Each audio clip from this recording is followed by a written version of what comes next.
I am coming to you from the boardroom today because we are talking about none other than the heads of organizations, CEOs, and in particular, how do we evaluate their performance in the first year on the job? This is a very complex process that boards of directors have to do. There's a great paper I outlined that discusses this. It has a lot of implications for decision making as humans, and in particular, heuristics we use when making complex decisions under uncertainty. Let's do it.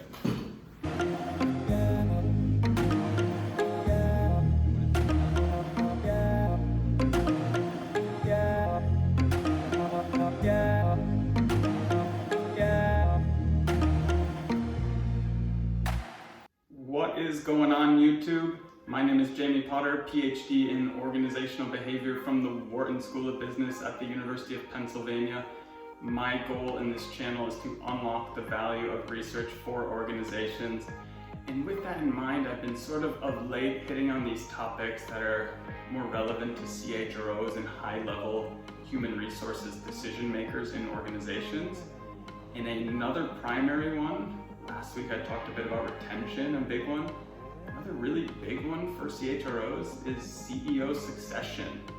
How do I think about who is going to lead this organization, in particular when there's a change of power?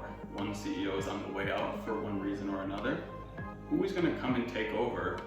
And when they do, in that first, let's say 6 to 12 months especially, how are we going to evaluate their performance? And this is a really tricky, interesting question because performance evaluation is hard enough even at the entry levels of organizations, right? Even if you have a job that's concrete, has very concrete outcomes like sales, how much revenue you do bring in. Seems like that should be easy enough to evaluate, right? And in some ways it is. How much revenue did you bring in, right? Did you bring in 100,000 or 200,000? If you brought in 200,000, you did twice as good as the person who brought in 100,000. But there are other issues in organizations, right? There are these extra role behaviors you could do, or organizational citizenship behaviors. Maybe the person who brought in $100,000 really helped build culture. They created a new initiative where everybody goes to a happy hour on Thursday, and that's very valuable for organizations. So how do you put that into a holistic evaluation of their performance? So this is sort of an illustrative example of even at the entry levels, even with concrete jobs, it's hard to evaluate employees. Much less if you are the CEO at the top of the organization, overseeing, let's say, maybe 100,000 different employees with unique histories and families and different things happening in their lives. You are the person overseeing all of them. How do you evaluate that person's performance at the end of the year? There's sort of obvious ways, right? I think everyone watching is probably going, well, you look at how the organization performed. That sort of makes sense. Well, how did the stock price do? Did it go up over the year? Were revenues up? Were profits up? And yes, that makes sense to some degree, but the problem here is that when a CEO is new, it takes some time for them to get settled, right? As it does a person in any job, it takes a good, estimates sort of vary a little bit, but let's say 6 to 12 months to really get settled in. For a CEO who's running an organization, it'll lean closer to that 12 months, the long end, rather than the short end, as you really have to get to know every different department of the organization, every business unit, every leader, how they do things, how the organization operates, etc. And aside from the long lead time it takes for a CEO to get settled and start to put his or her mark on the organization, the other issue is that a lot of these high-level strategic decisions that a CEO is signing off on take a long time to come to fruition. So let's say in my first year as a CEO at a new organization, profits are way down. That may not be entirely my fault, or may not be my fault at all, really. It really is just a matter of the decisions made by the previous CEO are just starting to have their impact. These sort of longer term changes to the structures of the organization or processes that occur throughout the organization or how different departments work together. They're only now, after the CEO left, having their impact. If that's a negative impact, right, it looks like I, as the new CEO, am to blame. And that's not always entirely the case. So we get into this interesting situation where when there is a CEO succession, you're a new CEO, how are you evaluated in your first year? If it's not entirely reliable, right, of course we want to look at stock returns and profits and revenues, but if that's more measuring the previous CEO, how do we measure me as a new CEO in the first year of my tenure? So it is exactly this question that Scott Graffin of the University of Georgia and two of his colleagues addressed in this fantastic paper. And there are a number of things I love about this paper that sort of drew me to it this week, and I'll try to go through them quickly here. For one, this is a strategy paper, so it's a little different than what I actually studied in my PhD, which was organizational behavior, and that sort of individual level, as they call it, meaning it's a lot of individual level dependent variables you're looking at, like employee satisfaction or employee productivity or individual level performance. How am I doing as an employee? As you move up the hierarchy of organizational study, you get to more macro level topics like organizational theory or strategy, which again are differentiated from micro level organizational behavior by the dependent variables that are often of interest. In the strategic literature you're looking at, rather than individual performance, more of org performance and decision making at the organizational level overall. But despite this sort of academic distinction between macro strategic literature and micro organizational behavior literature, and they study different dependent variables of interest, and they exist in separate journals, they're really studying the same phenomena. They're studying organizations, and they're studying even people within organizations. CEOs are people, boards of directors who are making the decision of how to evaluate a CEO, how to decide how much their compensation is going to increase at the end of their first year, or whether they're going to be dismissed or fired after their first year. These are just decision processes happening between groups of people on the board. And so this paper, in a lot of ways, is what's called a sort of cross-level paper. Yes, it exists sort of in the strategy literature, in the macro literature, but its results and conclusions, which I'm going to talk about, really speak to the micro organizational behavior literature as well, in particular decision-making theory and social cognition and heuristics. How do we take sort of complex, ambiguous decisions and simplify them in such a way that we can still move forward without going into sort of analysis paralysis and just shutting down and saying, I can't make the decision here. We still have to decide how to evaluate the CEO despite the ambiguity. And so I do love this paper because it's sort of a cross-level paper for one. And the second reason is the method. In these sort of macro-level papers, you're not really in the laboratory for many of them, the way you are in a micro-organizational behavior paper, where many of these are lab studies. In macro research, as in this paper, they're looking at real CEO successions. They looked at all Fortune 100 CEO successions over a 5-year period from 1999 to 2004.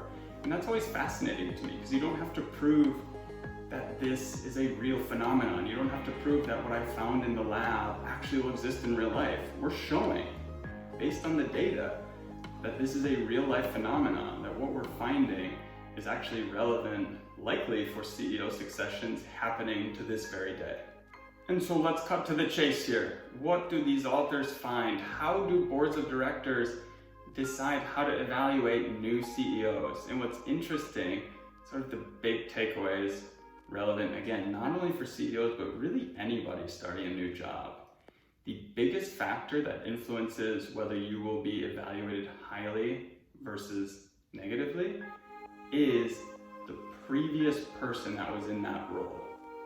And this is especially the case for CEOs. If you are a CEO that's new to an organization, as this paper shows, what you really hope is not the case is that you are one of two things: following a superstar CEO, or following the founder CEO of the organization. Because when that's the case, they hold this esteem in the eyes of the board of directors, in the eyes of investors and owners of the organization. And there's what's called this contrast effect then, which again, is very logical. We just had a star CEO, now let's say Jamie's starting in the organization as CEO. there's going to be this contrast where if I'm following a star, I have a very high bar that's expected of me. It's going to be pretty hard for me to hit that high bar. So and what the authors find is that CEOs in that instance where you follow a star or you are immediately succeeding the founder, CEO of the organization, you're evaluated more negatively. And again, I mentioned the dependent variables here.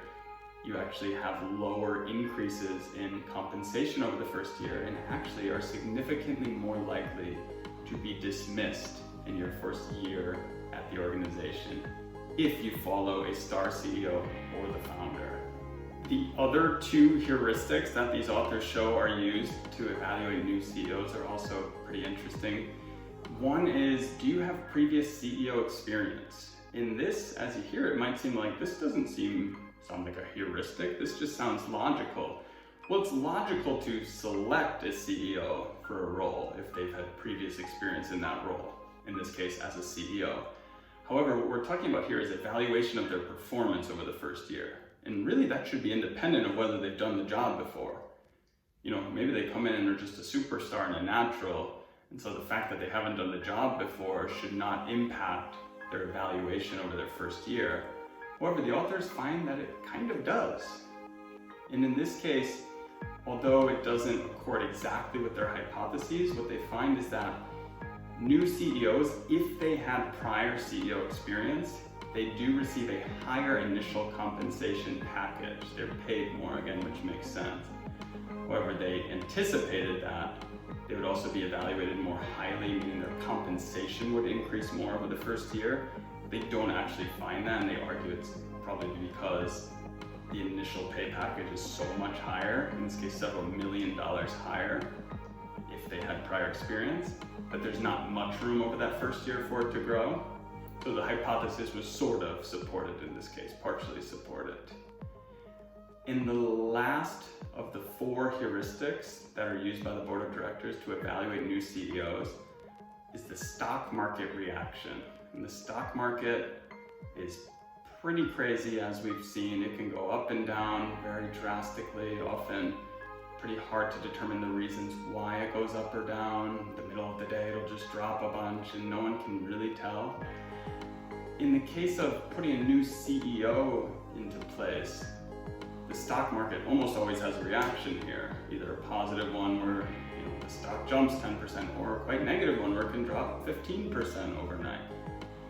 And the board of directors clearly, as the paper shows, use this information because if they appoint a new CEO and the stock price jumps based on that announcement, these CEOs also are evaluated more highly in their first year, which is pretty fascinating, right? The board is using this heuristic of, oh, okay, people must be happy. In this case, investors must be quite happy with this decision. So we must have made the right one. This is a heuristic they're saying. We don't actually know for sure in the first year. Given the job is so complex, it'll take a while to see if that CEO is a high performer.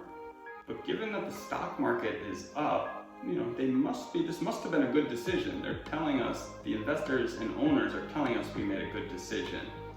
So we're going to evaluate them highly, even over their first year as a new CEO. We're going to increase their compensation more, and they'll actually have a much lower chance of being dismissed in their first year.